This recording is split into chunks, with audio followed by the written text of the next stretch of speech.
भसुर के दीदी भाग गईली अइहो दादा कहिया।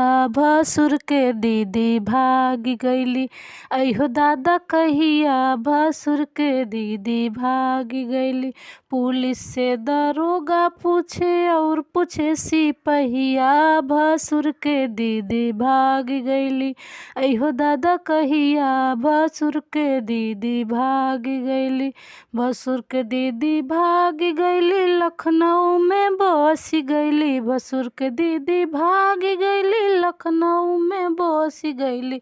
लखनऊ में बस गईली योगी से फंस गईली अइहो दादा कहिया। भसुर के दीदी भाग गईली अइहो दादा कहिया।